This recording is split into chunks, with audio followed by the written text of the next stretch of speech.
Hello everyone, स्वागत है आप सभी का आपके अपने YouTube channel ES smart classes में। आज की क्लास आपकी एनसीईआरटी ज्योग्राफी की 13वीं क्लास है, जिसमें हम क्लास 7 की एनसीईआरटी की बुक का चैप्टर 7 कंप्लीट करेंगे। ये देखिए आखिरी चैप्टर है आपका क्लास 7 का, और आज के बाद से आपकी क्लास 7 की भी ज्योग्राफी की बुक कंप्लीट हो जाएगी। इसके बाद हम 8 की बुक स्टार्ट करेंगे। यहाँ पर देखिए एक ही वीडियो में भी मैं आपको पूरी क्लास 7 की बुक पढ़ा सकती थी, लेकिन चैप्टर वाइज पढ़ना बहुत इंपॉर्टेंट है, क्योंकि आप लोग पिछला कोई भी रिकॉर्ड उठाकर देख लीजिए, पेपर सेकंड में कितने सारे स्टूडेंट फेल हो जाते हैं। तो यहाँ पर देखिए बहुत ही बारीकी से पढ़ने की ज़रूरत है, इसीलिए चैप्टर वाइज सारे टॉपिक मैं आपके कंप्लीट करवा रही हूँ। चैनल पर पहली बार आए हैं तो वीडियो को लाइक करके चैनल को सब्सक्राइब जरूर कर लीजिए, साथ ही बेल आइकन को भी प्रेस कर लीजिए, ताकि ऐसे ही वीडियो आपको आगे भी मिलते रहें। आज का टॉपिक है देखिए अध्याय 7 रेगिस्तान में जीवन। यहाँ पर जितने भी इंपॉर्टेंट पॉइंट हैं मैंने सभी को हाईलाइट कर रखा है। इसका PDF मैं अपने व्हाट्सअप टेलीग्राम ग्रुप में शेयर कर दूंगी। व्हाट्सअप और टेलीग्राम ग्रुप का लिंक वीडियो के डिस्क्रिप्शन बॉक्स में दिया हुआ है। वीडियो को देखने के बाद एक बार PDF जरूर देख लीजिएगा, ताकि सारी चीज़ें आपकी क्लियर हो जाएं। स्टार्ट करते हैं। अध्याय 5 में आप पढ़ चुके हैं कि पेड़ पौधे पशुओं एवं मनुष्यों के लिए जल ही जीवन है। जहाँ पीने के लिए जल ना हो, मवेशियों को चरने के लिए घास ना हो, फसलों के उगने के लिए जल ना हो, ऐसे स्थान पर किसी भी जीव के लिए जीवन कठिन ही होगा। तो देखिए मैंने आपको अध्याय 5 में जल चैप्टर है अध्याय 5, उसमें मैंने आपको बताया भी था कि जल बहुत ही इंपॉर्टेंट है सभी के लिए। आगे इसी में दिया हुआ है। अब हम विश्व के उन स्थानों के बारे में पढ़ेंगे जहां लोग अत्यधिक कष्टकारी तापमान में भी जीना सीख चुके हैं। इनमें से कुछ स्थान आग की तरह गर्म है तो कुछ बर्फ की तरह ठंडे हैं। ये विश्व के रेगिस्तानी क्षेत्र हैं। इन क्षेत्रों में कम वर्षा, विरल वनस्पति एवं चरम तापमान होते हैं। यहाँ पर देखिए चैप्टर ही आपका रेगिस्तान में जीवन, तो रेगिस्तान में ही जीवन के बारे में यहाँ पर बताया जाएगा। तापमान के आधार पर रेगिस्तान गर्म या ठंडे हो सकते हैं। इन स्थानों में जहाँ कहीं भी थोड़ा बहुत जल उपलब्ध होता है, वहाँ कृषि करने के लिए लोग बस जाते हैं। तो देखिए याद रखिएगा कि रेगिस्तान आपके गर्म भी हो सकते हैं और ठंडे भी हो सकते हैं। ठंडे मतलब जहाँ पर बर्फ जमी होती है, वो भी एक प्रकार के ठंडे रेगिस्तान होते हैं। यहाँ पर देखिए और अच्छे से इसको एक्सप्लेन किया हुआ है कि यह एक शुष्क प्रदेश है। क्या आपका रेगिस्तान है जिसकी विशेषता अत्यधिक उच्च अथवा निम्न तापमान एवं विरल वनस्पति है। तो देखिए इसकी विशेषता होती है रेगिस्तान की, या तो अत्यधिक उच्च तापमान मतलब अधिक गर्मी, और या तो निम्न तापमान मतलब बहुत ज़्यादा ठंडी एकदम बर्फ जमी रहे, तो वो आपके हो जाते हैं रेगिस्तान। साथ ही में विरल वनस्पति मतलब घनी वनस्पति नहीं होती, दूर दूर वनस्पतियाँ होती हैं। नेक्स्ट देखिए गर्म रेगिस्तान, सहारा रेगिस्तान है जो गर्म रेगिस्तान माना जाता है। यहाँ पर देखिए इसके बारे में कुछ पॉइंट्स हैं, काफ़ी इंपॉर्टेंट हैं, देख लीजिए। विश्व एवं अफ्रीका महाद्वीप के मानचित्रों को देखिए। अफ्रीका के बड़े भूभाग पर पहले सहारा के रेगिस्तान का पता लगाएं। यह विश्व का सबसे बड़ा रेगिस्तान है। याद रखिएगा कि विश्व का सबसे बड़ा रेगिस्तान आपका कौन सा है, तो सहारा रेगिस्तान है। कहाँ पर है ये देखिए, तो ये आपका अफ्रीका में है। यह लगभग 8.54 लाख वर्ग किलोमीटर के क्षेत्र में फैला हुआ है। क्या आपको याद है कि भारत का क्षेत्रफल 32.8 लाख वर्ग किलोमीटर है। ये पहले ही मैंने आपको बता दिया था कि भारत का क्षेत्रफल आपका कितना है, तो 32.8 लाख वर्ग किलोमीटर। सहारा रेगिस्तान 11 देशों से घिरा हुआ है। ये देश हैं अल्जीरिया, चाड, मिस्र, Libya, Mali, Mauritania, Morocco, Niger, Sudan, Tunisia एवं पश्चिमी सहारा। तो देखिए बहुत इंपॉर्टेंट है सहारा रेगिस्तान जो है, ये देखिए यहाँ पर दिखाया गया है। ये कितने देशों से घिरा हुआ है, तो ये 11 देशों से घिरा हुआ है। यहाँ पर देखिए सभी का उल्लेख किया हुआ है। आगे इसी में दिया हुआ है, रेगिस्तान के बारे में सोचते समय आपके मस्तिष्क में तुरंत ही रेत का दृश्य उभरता है, परंतु सहारा मरुस्थल बालू की विशाल परतों से ढका हुआ ही नहीं, वरन वहाँ बजरी के मैदान और नग्न चट्टानी सतह वाले पत्थर उत्थित पठार भी पाए जाते हैं। ये चट्टानी सतहें जो हैं कुछ स्थानों पर 2500 मीटर से भी अधिक ऊंची होती हैं। अब देखिए सभी के दिमाग में ज़्यादातर यही बना होता है, रेगिस्तान सामने आया, कोई कभी कहीं भी रेगिस्तान शब्द आया तो दिमाग में यही आ जाता है कि रेगिस्तान में रेत ही रेत होती है। लेकिन देखिए यहाँ पर ये जो सहारा पर काफ़ी सारी चीज़ें हैं, जैसे आपकी बजरी, छोटे छोटे जो कंकड़ होते हैं, साथ ही में नग्न चट्टानी सतहें जो होती हैं बड़ी बड़ी, उसी के साथ देखिए उत्थित पठार। ये चट्टानी सतहें तो कुछ स्थानों पर कितनी अधिक ऊंची होती हैं, 2500 से मीटर से भी अधिक ऊंची होती हैं। तो ये देखिए यहाँ पर सहारा रेगिस्तान के बारे में बताया गया है। ये देखिए मैप में भी दिखाया गया है। ये आपका पूरा अफ्रीका वाला भाग है, विश्व के मैप में मैंने आपको बताया भी था। और ये देखिए ये वाला जो भाग है, ये आपका पूरा सहारा मरुस्थल है। यहाँ पर देखिए कुछ पॉइंट्स दिया हुआ है। आपको यह जानकर आश्चर्य होगा कि आज का सहारा रेगिस्तान एक समय में पूर्णतया हरा भरा मैदान था। सहारा की गुफाओं से प्राप्त चित्रों से ज्ञात होता है कि यहाँ नदियाँ तथा मगर पाए जाते थे। हाथी, शेर, जिराफ, शुतुरमुर्ग, भेड़, पशु एवं बकरियाँ सामान्य जानवर थे, परंतु यहाँ के जलवायु परिवर्तन ने इसे बहुत गर्म व शुष्क प्रदेश में बदल दिया। तो यहाँ पर देखिए ये जो सहारा मरुस्थल था आपका पहले, अब ये मरुस्थल है, लेकिन पहले बहुत ही हरा भरा स्थान था। किस कारण से बदल गया, यहाँ जलवायु परिवर्तन, ऐसा जलवायु परिवर्तन हुआ कि ये पूरा रेगिस्तानी रूप में बदल गया। आगे देखिए सहारा मरुस्थल की जलवायु बताई गई है। सहारा रेगिस्तान की जलवायु अत्यधिक गर्म एवं शुष्क है। यहाँ की वर्षा ऋतु अल्पकाल के लिए होती है। यहाँ आकाश बादल रहित एवं निर्मल होता है। अब यहाँ पे देखिए वर्षा ऋतु बहुत ही कम समय के लिए होती है। यहाँ नमी संचय होने की अपेक्षा तेजी से वाष्पित हो जाती है। अब देखिए इतनी ज़्यादा गर्मी होती है, इतना ज़्यादा एक गर्म इलाका है कि नमी संचित हो ही नहीं पाती, बल्कि तेजी से वाष्पित हो जाती है। दिन अविश्वसनीय रूप से गर्म होते हैं। दिन के समय तापमान 50 डिग्री सेल्सियस से ऊपर पहुंच जाता है। देखिए कितना ज़्यादा तापमान रहता है, जिससे रेत एवं नग्न चट्टानें अत्यधिक गर्म हो जाती हैं। इनके ताप का विकिरण होने में से चारों तरफ सब कुछ गर्म हो जाता है। रातें अत्यधिक ठंडी होती हैं तथा तापमान गिरकर हिमांक बिंदु लगभग 0 डिग्री सेल्सियस तक पहुँच जाता है। तो यहाँ देखिए दिन के समय बहुत ही गर्मी होती है और रात के समय बहुत ही ठंडी होती है। देखिए लगभग 0 डिग्री तापमान रात के समय पहुँच जाता है और दिन के समय लगभग 50 डिग्री पहुँच जाता है। साथ ही में यहाँ पे देखिए एक पॉइंट दिया हुआ है, सहारा के अल अजीजिया क्षेत्र में जो त्रिपोली लीबिया के दक्षिणी भाग में स्थित है, यहाँ का सबसे अधिक तापमान 1922 में 57.7 डिग्री सेल्सियस दर्ज किया गया था। कहाँ का है देखिए, सहारा के अल अजीजिया का जो क्षेत्र है वहाँ का देखिए तापमान कितना ज़्यादा दर्ज किया गया था, कब, 1922 में। नेक्स्ट पॉइंट है देखिए वनस्पति जात एवं प्राणी जात। सहारा रेगिस्तान की वनस्पति में कैक्टस, खजूर के पेड़, एकेसिया पाए जाते हैं। यहाँ कुछ स्थानों पर मरुद्यान, खजूर के पेड़ों से घिरे हरित द्वीप पाए जाते हैं। तो यहाँ पर देखिए बताई गई है कि कौन कौन सी वनस्पतियाँ पाई जाती हैं, कौन कौन से प्राणी पाए जाते हैं सहारा मरुस्थल के पास। क्योंकि बहुत ही गर्म इलाका है, दिन में बहुत ही गर्मी होती है, रात में बहुत ही ठंड होती है, तो कुछ अलग प्रकार की यहाँ पर चीज़ें भी देखिए पाई जाएंगी। तो वनस्पतियों में आपका हो गया कैक्टस, खजूर, एकेसिया। यहाँ पर देखिए कुछ जीव जंतु भी पाए जाते हैं, जैसे ऊँट हो गया, लकड़बग्घा हो गया, सियार, लोमड़ी, बिच्छू, सांपों की विभिन्न प्रजातियाँ भी यहाँ पर, छिपकलियाँ भी यहाँ पर पाई जाती हैं। तो कुछ जीव जंतु की प्रजातियाँ हो गई और कुछ आपकी वनस्पतियों की प्रजातियाँ हो गई जो यहाँ पर पाई जाती हैं। सहारा रेगिस्तान में देखिए मरुद्यान भी पाए जाते हैं। मरुद्यान होते क्या हैं, खजूरों के पेड़ों से घिरे हुए हरित द्वीप होते हैं। कुछ स्थान पर देखिए खजूर के पेड़ यहाँ पर दिख रहे हैं आपको, तो ये हो जाते हैं मरुद्यान। आगे बढ़ेंगे, लोग। यहाँ पे देखिए बताया जाएगा कौन कौन से लोग यहाँ पर निवास करते हैं। सहारा रेगिस्तान की कष्टकारी जलवायु में भी विभिन्न समुदाय के लोग निवास करते हैं, जो भिन्न भिन्न क्रियाकलापों में भाग लेते हैं। इनमें बेदुइन एवं तुआरेग भी शामिल हैं। तो देखिए इनमें कौन कौन से शामिल होते हैं, बेदुइन एवं तुआरेग। आगे और भी देखिए चलवासी जनजाति वाले ये लोग बकरी, भेड़, ऊँट एवं घोड़े जैसे पशुधन को पालते हैं। तो देखिए ये जो आपकी बेदुइन एवं तुआरेग एक जनजाति होती है, ये सहारा मरुस्थल में पाई जाती है। साथ ही में देखिए ये लोग चलवासी जनजाति के होते हैं, जो भेड़, ऊँट एवं घोड़े जैसे पशुधन को पालते हैं। इन पशुओं से इन लोगों को दूध मिलता है। इनकी खाल से ये पेटी, जूते, पानी की बोतलें बनाने के लिए चमड़ा प्राप्त करते हैं तथा पशुओं के बालों का उपयोग चटाई, कालीन, कपड़े एवं कंबल बनाने के लिए करते हैं। धूल भरी आंधियाँ एवं गर्म वायु से बचने के लिए ये लोग भारी वस्त्र पहनते हैं। तो देखिए भले ही कितना कष्टकारी इलाका हो, लेकिन यहाँ पर भी कुछ जनजातियाँ पाई जाती हैं, जैसे आपकी ये बेदुइन एवं तुआरेग हो गई, इंपॉर्टेंट है, देखिए याद रखिएगा। साथ ही में सहारा में मरुद्यान एवं मिस्र में नील घाटी लोगों को निवास में मदद करती है। यहाँ जल की उपलब्धता होने से लोग खजूर के पेड़ उगाते हैं। यहाँ चावल, गेहूँ, जौ एवं सेम जैसी फसलें भी उगाई जाती हैं। मिस्र में उगाई जाने वाली कपास पूरे विश्व में प्रसिद्ध है। तेल की खोज संपूर्ण विश्व में अत्यधिक मांग वाले इस उत्पाद का अल्जीरिया, लीबिया एवं मिस्र में होने के कारण सहारा रेगिस्तान में तेजी से परिवर्तन हो रहा है। साथ ही में देखिए इस क्षेत्र में प्राप्त अन्य महत्वपूर्ण खनिज लोहा, फास्फोरस, मैग्नीज एवं यूरेनियम सम्मिलित हैं। तो देखिए तेल की खोज जिसकी बहुत ज़्यादा मांग है हमारे देश में, तो कहाँ पर ये पाया जाता है, अल्जीरिया, लीबिया एवं मिस्र में तेल की खोज की गई है। साथ ही यहाँ पर देखिए कुछ अन्य खनिज भी पाए जाते हैं, लोहा हो गया, फास्फोरस हो गया, आपका मैग्नीज हो गया और यूरेनियम हो गया। नेक्स्ट है सहारा की सांस्कृतिक जीवन शैली में भी परिवर्तन आ रहा है। आज यहाँ मस्जिदों से ऊंचे कांच की खिड़कियों वाले भवन एवं ऊँटों के प्राचीन मार्ग के स्थान पर सुपर महामार्ग बन गए हैं। यहाँ पर देखिए तेल की खोज हुई सहारा मरुस्थल में, जिसके कारण इसका विकास हो रहा है। नमक के व्यापार में ऊँटों का स्थान ट्रक ले रहे हैं।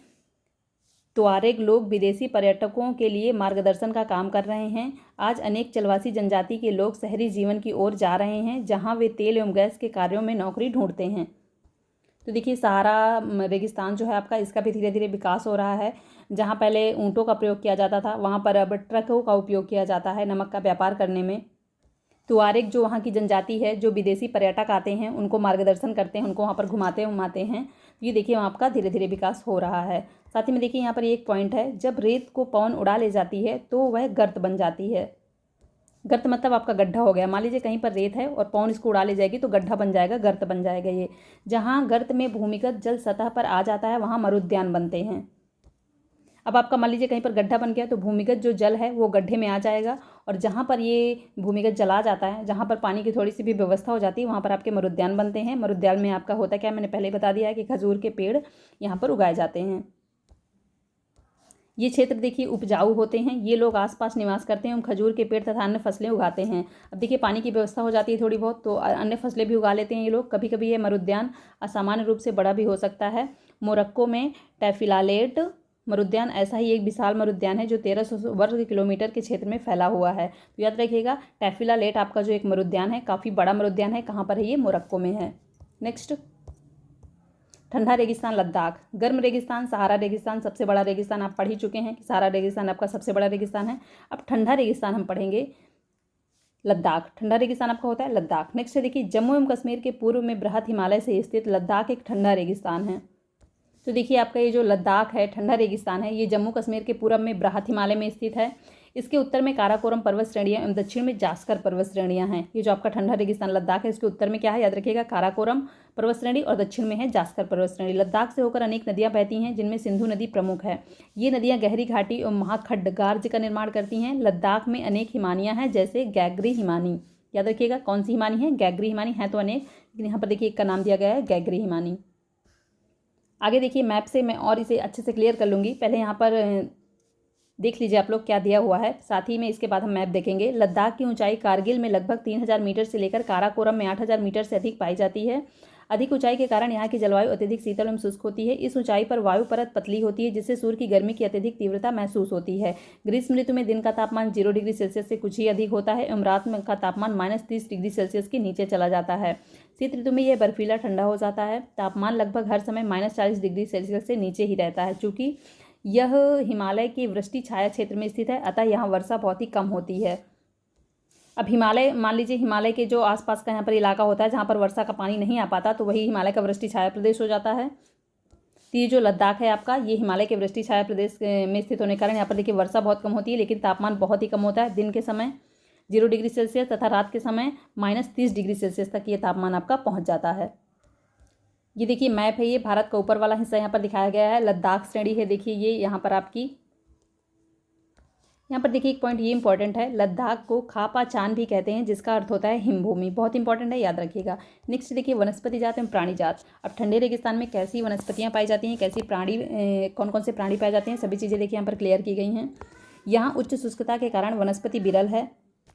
बहुत ज़्यादा ठंडा इलाका है देखिए यहाँ पर, तो वनस्पतियाँ कैसी होती है? विरल मतलब दूर दूर होती है। यहाँ जानवरों के चरने के लिए कहीं कहीं पर ही घास एवं छोटी झाड़ियाँ मिलती हैं। घाटी में सरपत विलों एवं पॉपुलर के उपवन देखे जा सकते हैं। ग्रीष्म ऋतु में सेब, खुबनी एवं अखरोट जैसे पेड़ पल्लवित होते हैं। तो यहाँ पर देखिए सेब के, खुबनी और अखरोट जैसे पेड़ यहाँ पर ग्रीष्म ऋतु में पल्लवित होते हैं। लद्दाख में पक्षियों की विभिन्न प्रजातियाँ नजर आती हैं। रॉबिन, रेड स्टॉट, तिब्बती स्नोकॉक, रैवन एवं हूप यहाँ पाए जाने वाले सामान्य पक्षी हैं। तो याद रखिएगा यहाँ कौन कौन से पक्षी पाए जाते हैं, ये इंपॉर्टेंट है। इनमें से कुछ प्रवासी पक्षी हैं। लद्दाख के पशुओं में जंगली बकरी, जंगली भेड़, याक एवं विशेष प्रकार के कुत्ते आदि पाए जाते हैं।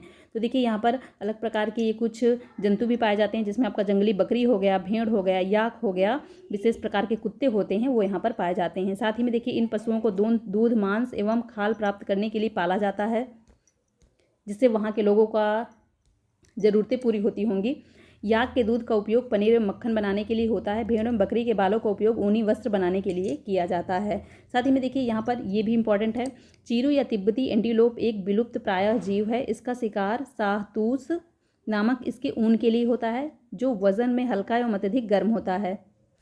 तो देखिए एक चीरू या तिब्बती एंटीलोप जो होता है विलुप्त प्रायः जीव है। इसका क्या उपयोग होता है? इसका शिकार शाहतूश नामक इसके ऊन के लिए होता है। याद रखिएगा जो वजन में हल्का एवं अत्यधिक गर्म होता है। हल्का होगा तो जो चीज़ें बनेंगी वो भी हल्की होंगी और बहुत गर्म होंगी। कैसे लोग यहाँ पर देखिए पाए जाते हैं? क्या आप लद्दाख एवं तिब्बत तथा मध्य एशिया के निवासियों के बीच कोई समानता पाते हैं? यहाँ के अधिकांश लोग तो मुसलमान हैं या बौद्ध। वास्तव में लद्दाख क्षेत्र में अनेक बौद्ध मठ अपने परंपरागत गोपा के साथ स्थित हैं। कुछ प्रसिद्ध मठ हैं हेमिस, थिक्से से एवं लामायुरु। तो यहाँ पर देखिए बौद्ध मठ हैं। ये यहाँ पर कुछ बौद्ध मठों के नाम भी दे रखा है देखिए, हेमिस, थिक्से से एवं लामायुरु। तो इनको याद रखिएगा। साथ ही में देखिए अगर क्वेश्चन आ जाए कि लद्दाख एवं तिब्बत तथा मध्य एशिया के निवासियों के बीच कौन सी समानता पाई जाती है, तो देखिए यहाँ के अधिकांश लोग या तो मुसलमान हैं और या तो बौद्ध हैं, ये समानता पाई जाती है। नेक्स्ट है क्रिकेट का सबसे अच्छा बल्ला सरपत विलो पेड़ की लकड़ी से बनाया जाता है। तो क्रिकेट का बल्ला अगर आ जाए कि कौन सी लकड़ी से बनाया जाता है, तो सरपत, इसी को कहते हैं विलो भी कहते हैं इसको, तो इसी पेड़ की लकड़ी से बनाया जाता है। नेक्स्ट है, ग्रीष्म ऋतु में यहाँ के निवासी जौ, आलू, मटर, सेम एवं शलजम की खेती करते हैं। शीत ऋतु में जलवायु इतनी कष्टकारी होती है कि लोग धार्मिक अनुष्ठानों एवं उत्सवों में अपने आप को व्यस्त रखते हैं। तो ग्रीष्म ऋतु मतलब आपकी गर्मी हो गई, तो गर्मी में थोड़ी बहुत जो चीज़ें हो जाती हैं, जैसे यहाँ पर दी हुई हैं आलू, मटर, सेम, शलजम की खेती। लेकिन ठंडी में ऑलरेडी ठंडा इलाका है, ठंडी में और ज़्यादा ठंडा होगा, तो इसीलिए यहाँ के लोग अपने आप को अनुष्ठानों और धार्मिक उत्सवों में व्यस्त रखते हैं, क्योंकि यहाँ पर खेती नहीं की जा सकती है ठंडियों के मौसम में। यहाँ की महिलाएं अत्यधिक परिश्रमी होती हैं। वे केवल घर एवं खेतों में ही काम नहीं करती, बल्कि छोटे व्यवसाय एवं दुकान भी संभालती हैं। लद्दाख की राजधानी लेह सड़क एवं वायु मार्ग की द्वारा भली भांति जुड़ी हुई है। राष्ट्रीय राजमार्ग 1A लेह को जोजिला दर्रा होते हुए कश्मीरी घाटी से जोड़ता है। बहुत इंपॉर्टेंट है, देखिए कि राष्ट्रीय राजमार्ग आपका जो 1A है, ये किसको जोड़ता है, तो लेह को जोड़ता है, जोजिला दर्रा से होते हुए कश्मीर घाटी से जोड़ता है। ये देखिए यहाँ पर चित्र में थिकसे मठ दिखाया गया है, जैसे अभी मैंने आपको ऊपर बताया कि हेमिस थिकसे से एवं लामायुरु, तो यहाँ पर देखिए एक मठ आपका दिखाया गया है। ये थिकसे काफ़ी बड़ा मठ है, बौद्ध मठ है ये। नेक्स्ट देखिए, यहाँ की मुख्य क्रियाकलाप पर्यटन है। देश विदेश से अनेक पर्यटक यहाँ पर्यटन के लिए आते हैं। गोपा दर्शन, घास के मैदानों एवं हिम नदों की सैर एवं उत्सवों तथा अनुष्ठानों को देखना यहाँ की पर्यटक आकर्षण है। आधुनिकीकरण के फलस्वरूप यहाँ के जनजीवन में परिवर्तन आ रहा है, लेकिन लद्दाख के लोगों ने शताब्दियों से प्रकृति के साथ समन्वय एवं संतुलन करना सीखा है। जल एवं ईंधन जैसे संसाधनों की कमी के कारण ये आवश्यकता अनुसार एवं मितव्ययिता से ही इनका उपयोग करते हैं और कुछ भी व्यर्थ नहीं करते हैं। तो देखिए, जैसे धीरे धीरे समय का जैसे जैसे आधुनिकीकरण हो रहा है, तो यहाँ के लोगों में भी परिवर्तन आ रहा है, लेकिन यहाँ के लोग देखिए इतनी कठिनाई से उनको जल और ईंधन मिलता है, तो ये लोग उसको व्यर्थ में उपयोग नहीं करते हैं, मतलब उसके उपयोग को समझते हैं। साथ ही में देखिए यहाँ पर एक पॉइंट और दिया हुआ है कि मनाली लेह राजमार्ग 4 दर्रों से गुजरता है। मनाली लेह राजमार्ग जो है कितने दर्रों से होकर गुजरता है, रोहतांग दर्रा, बारालाचा दर्रा, लुनगालाचा दर्रा, ला एवं टंगलंग दर्रा। यहाँ पर देख रही बारालाचा ला, लुनगालाचा ला एवं टंगलंग ला। यह राजमार्ग केवल जुलाई से सितंबर के बीच खुलता है, जब बर्फ को मार्ग से हटा दिया जाता है। जुलाई से सितंबर के बीच देखिए गर्मी वाला मौसम होता है, तो तब बर्फ को वहाँ से हटा दिया जाता है, तभी ये राजमार्ग खुलता है। कौन सा राजमार्ग है आपका, मनाली और लेह, मतलब मनाली से लेह जाने का राजमार्ग कितने दर्रों से होकर गुजरता है, तो याद रखिएगा 4 दर्रों से होकर गुजरता है। क्वेश्चन देख लेते हैं। फर्स्ट क्वेश्चन है, सहारा अफ्रीका के किस भाग में स्थित है। अब देखिए इसका आंसर आप लोग बताएंगे। अगर आपने चैप्टर को सही से पढ़ा होगा तो इसका आंसर आप लोग सही से ही बताएंगे। नेक्स्ट क्वेश्चन है, सहारा किस प्रकार का रेगिस्तान है, ठंडा, गर्म, मृदु। गर्म रेगिस्तान है, आप लोगों को पता ही है, ऊपर मैंने बताया भी। लद्दाख रेगिस्तान के अधिकांश निवासी हैं ईसाई एवं मुसलमान, बौद्ध मुसलमान, ईसाई एवं बौद्ध। तो देखिए अभी जस्ट मैंने आपको बताया बौद्ध एवं मुसलमान। लद्दाख ठंडा रेगिस्तान है और इसके अधिकांश निवासी कौन है, बौद्ध मुसलमान। नेक्स्ट देखिए, रेगिस्तान की विशेषता क्या है, यहाँ पर विरल वनस्पतियाँ पाई जाती हैं। रेगिस्तान ठंडा में बहुत ठंडी होती है और गर्म रेगिस्तान में बहुत ही गर्मी होती है, तो वनस्पतियाँ यहाँ पर कैसी पाई जाती हैं, विरल पाई जाती हैं। लद्दाख में हेमिस प्रसिद्ध है, तो मैंने अभी आपको जस्ट ऊपर ही बताया था कि हेमिस थिक से लद्दाख में ये बौद्ध मठ हैं, तो राइट आंसर आपका ऑप्शन नंबर 3 हो जाएगा। मिस्र निम्नलिखित फसल के लिए प्रसिद्ध है, तो कपास के लिए बहुत इंपॉर्टेंट है, देखिए याद रखिएगा। ये सारे क्वेश्चन भी आपके कंप्लीट होते हैं। फर्स्ट क्वेश्चन का आंसर आप लोगों को करना है कि सहारा अफ्रीका के किस देश में स्थित है आपका सहारा मरुस्थल। वीडियो पसंद आया हो तो वीडियो को लाइक कर दीजिए। साथ ही में जो भी चैनल पर नए हो वीडियो को लाइक करके चैनल को सब्सक्राइब कर लीजिए, ताकि ऐसी वीडियो आपको